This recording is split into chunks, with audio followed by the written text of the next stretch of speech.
Hi guys, welcome back to my channel and welcome if you're completely new here. Today I thought I would talk about my tips for road trips and planning road trips. First, because I've documented quite a few road trips on this channel. Most recently, I just finished uploading our Arizona road trip series where we did tons of national parks and Navajo Nation sites throughout Arizona. And then last summer we did an amazing road trip up California. We started in San Diego, drove through Joshua Tree, Sequoia, Big Sur, and a ton of other destinations, and it was amazing. A couple years before that, we did a road trip with Bobby, myself, my mom, and my two brothers where we flew to Spain, rented what we affectionately called the Big Rolling Turd, which was this huge brown van that stuck out like a sore thumb in Europe.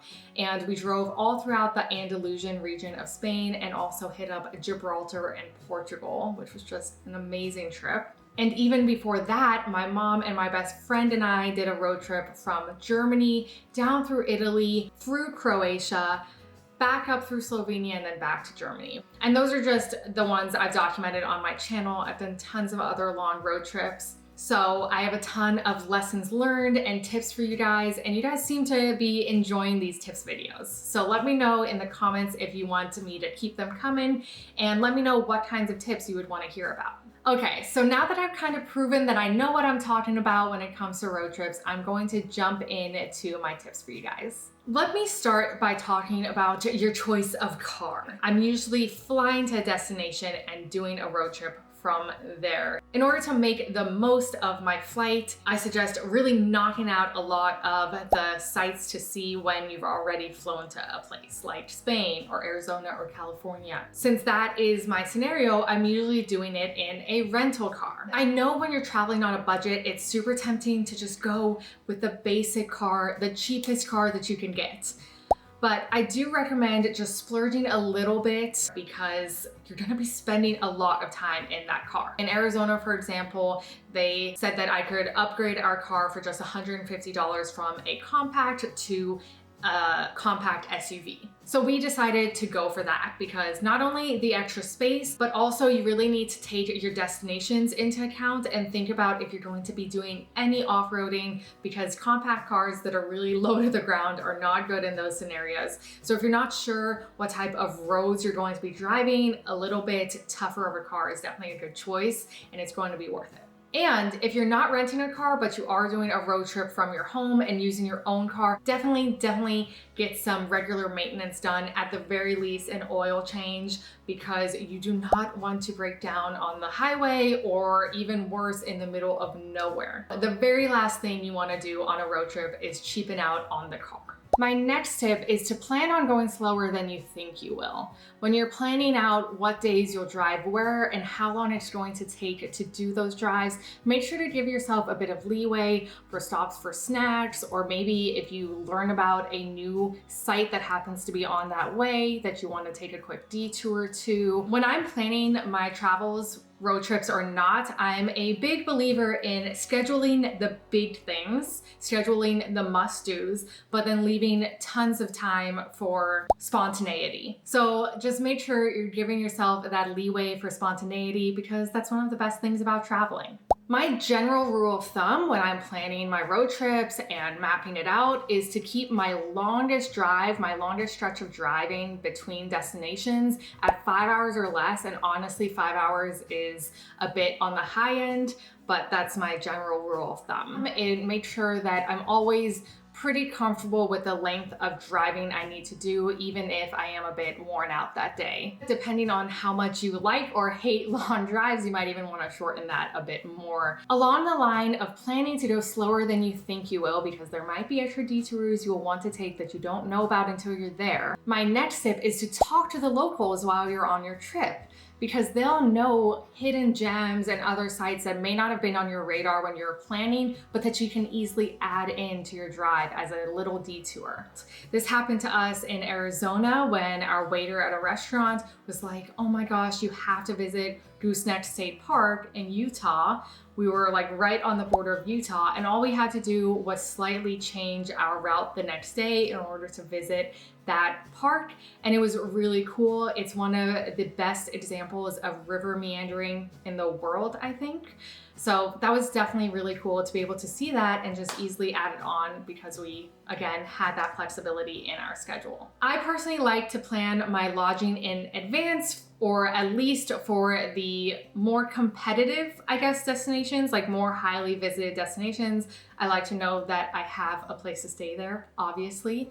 But again, always building in some leeway. So in Andalusia, we had Airbnbs booked for Seville and Granada, but then everything else was kind of up in the air. And Portugal and Gibraltar, two of the best destinations of that road trip, were completely last minute destinations that we only added because we got there and we're like, oh my gosh, we're super close. We have to go now that we're here. And we obviously did not have lodging booked for those places. So when I'm looking for last minute lodging, my go-to is Expedia personally. I have the app on my phone and it's super, super easy to book last minute accommodations, and we found really amazing places, honestly. Also, it's probably a given, but make sure you queue up some podcasts and music for those long drives, especially for nighttime drives. I need music that I'm gonna wanna sing along to and just jam to, because that's what keeps me awake on long drives. But you also don't want to listen to music every second of the day. So I love to queue up some true crime podcasts. In my opinion, unlimited data is a lifesaver on road trips. If you don't have that part of your cellular plan though, or maybe if you're overseas and the data is just way slower, or you don't have it at all, it's super easy to pre-download podcasts while you're on Wi-Fi. And you can also pre-download radio stations on Pandora, or music stations on Spotify if you have those subscriptions as well. Last but not least, what to pack for your road trips. If you're driving in a bit of an older car, you definitely need to bring car chargers if it doesn't have a USB hookup, and aux cords, again, if it doesn't have a USB hookup. You gotta be able to keep those maps going, keep the music flowing, so definitely make sure to have the necessary cords for your phones. And I always, whether it's road trips or just traveling in general, bring a reusable water bottle with me. It saves a ton of money versus buying plastic water bottles everywhere you go, and it's also much better for the environment. There's a lot of places you can get free water at gas stations or at your hotel, and you can fill up your water bottle before you get on the road for the day. And if you bring some instant coffee packages with you, you can also make your coffee in those water bottles with, again, free hot water from gas stations or the hotel. And that way you're also saving money not only on water, but on coffee. And do not make the mistake we made in Arizona, which was to not pack enough snacks. A lot of road trips will involve driving through a lot of rural areas, especially our Arizona road trip. Every single destination was rural. We honestly went 12 or 24 hours without eating a few times, and it was not that fun. So definitely pack some snacks. I suggest instant oatmeal so that you can do easy breakfast on the go. Pitas and hummus are really easy if you're bringing some sort of a cooler. And also my favorite road trip snack is espresso beans because it doubles as a caffeine hit. Let me talk a little bit about how I plan my road trip usually. You want to plan these road trips for destinations where you know there's a cluster of bucket list items that you've been wanting to visit. There are a lot of different websites you can use, like Road Tripper, where you can literally input your destination and they will suggest a lot of other destinations for you on that road trip. I'm a little bit old school, so what I actually do is I input my main locations, my main bucket list sites into Google Maps, where you can input more than one location on a drive. And then I basically just start to move them around and play with my route a little bit until I have a good route kind of for me. You obviously don't want to be doing a lot of backtracking or wasting time when you're doing a road trip. So you can move them around to make the trip as efficient as possible.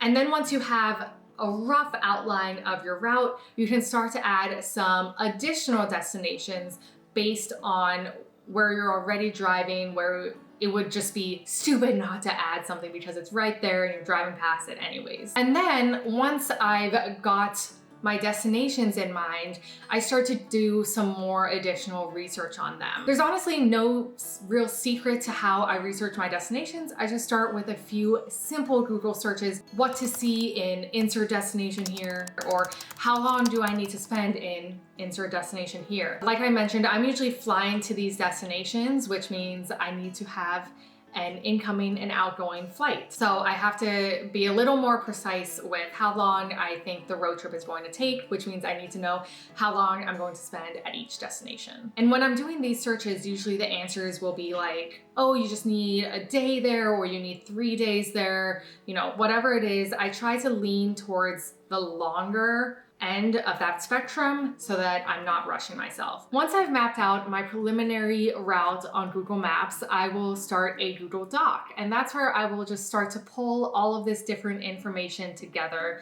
that I'm researching. I will write down each day that we have available to us on the road trip and start to identify where we're gonna be on any given day. I will always write down how long the drive is to the next destination and what day we plan to do that drive. This way I can make sure that I've given ourselves enough time at each destination, built in enough flexibility. As I keep saying, I'm a very go, go, go traveler, so I like to do as much as I can in a day and then drive to the next destination that night, which is why I tend to keep my drives under 5 hours, like I mentioned. But if you prefer to take things a bit slower, if you want to plan out an entire afternoon or an entire day for the drive in between destinations, then just make sure you work that into your planned timeline.